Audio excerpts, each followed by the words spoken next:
اور دلہن ناراض ہو کے واپس چلے گئے ہیں اور وہ واپس چلے گئے ہیں. سو میں تو چاہتا تھا، ہم تو چاہتے تھے کہ یہ شادی چلتی رہے، لیکن مجھے لگتا ہے کہ مولانا صاحب کے جو چھوہارے تھے وہ اتنے تگڑے نہیں تھے کہ شادی برقرار رہتی. لہٰذا مولانا صاحب کو اپنا کندھا دوبارہ پیش کرنا پڑے گا. ویسے بھی جو ہے ان کے لیے اچھا ہے، مولانا فضل الرحمان صاحب کا اصل کام بھی یہی ہے، وہ نکاح وغیرہ کرایا کریں، سیاست تو ان کے کام کا نہیں.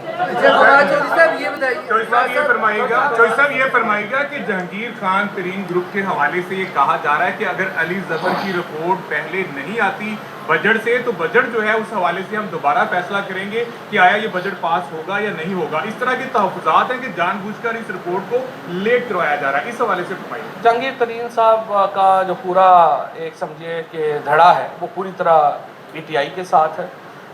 ان کا جو لوگ ان کے کھانوں میں جاتے ہیں وہ ذاتی تعلق کی وجہ سے جاتے ہیں، اس کے علاوہ ان کا کوئی اور اس سروکار نہیں ہے. جو وہ تمام ایم پی ایز اور ایم این ایز جو ترین صاحب کے ساتھ جاتے ہیں ان کے کیس کے اوپر، وہ ایک ذاتی تعلق نبھانے جاتے ہیں اور اس میں کوئی حرج نہیں. وہ سارے ہمارے بھائی ہیں، ہمارے دوست ہیں، اور جہانگیر ترین صاحب سمیت تمام اراکین وزیر اعظم عمران خان کے ویژن کے اوپر یقین رکھتے ہیں، اور ان کو معلوم ہے کہ عمران خان جو ہے وہ ناانصافی ہونے نہیں دیں گے، اور چاہے وہ اس کے حق میں ہو یا خلاف ہو معاملہ، اس کے اوپر ان کی رائے بدلے گی نہیں.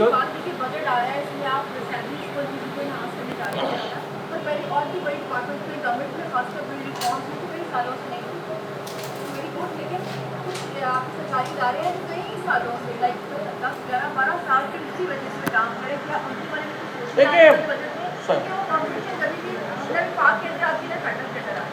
کئی ادارے ہیں جہاں پر مسائل ہیں. مثال کے طور کے اوپر پی ٹی وی ہے، مثال کے طور کے اوپر اے پی پی ہے، اسٹیل ملز ہے، پی آئی اے ہے. ان اداروں کے لوگوں کا اصل مسئلہ یہ ہے کہ یہاں پر بے پناہ سیاسی بھرتیاں کی گئیں.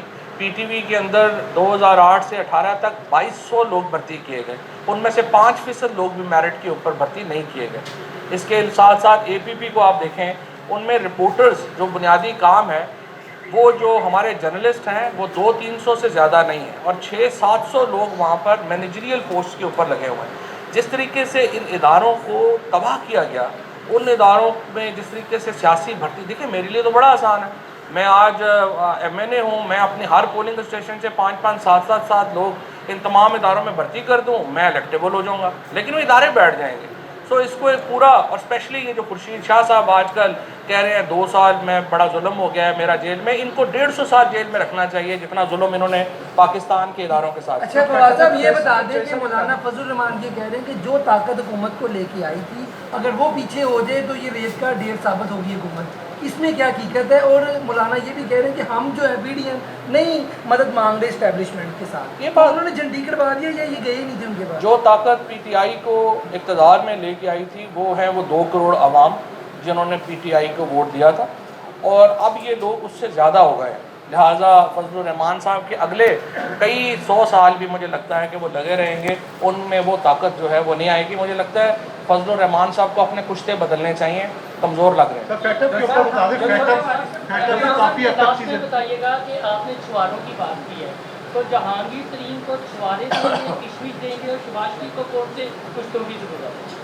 جو آپ نے بات کی ہے فیٹف کی، یہ دیکھیں میں نے جس طرح سے بات کی ہے جہانگیر ترین صاحب کا، یا باقی میں نے بتایا آپ کو کہ جہانگیر ترین صاحب کو بھی عمران خان صاحب کے ویژن پہ اتنا ہی یقین ہے جتنا باقی پی ٹی آئی کے لوگوں کو. پرابلم نہیں ہے. فیٹف میں انشاءاللہ بڑی کامیابی جو ہے وہ پاکستان کو حاصل ہوئی ہے. میں مبارکباد دینا چاہوں گا اپنی فیٹف میں حماد اظہر صاحب کو جنہوں نے اس کو لیڈ کیا، پھر ہماری لا منسٹری کو جنہوں نے اس کو آگے بڑھایا، اور ایک مل جل کے تمام اداروں نے فیٹف میں جو کامیابی حاصل کی، یہ پاکستان کی کامیابی ہے، اور انشاءاللہ تعالیٰ اس پہ پاکستان ایک منٹ کا ختم ہو گیا. جی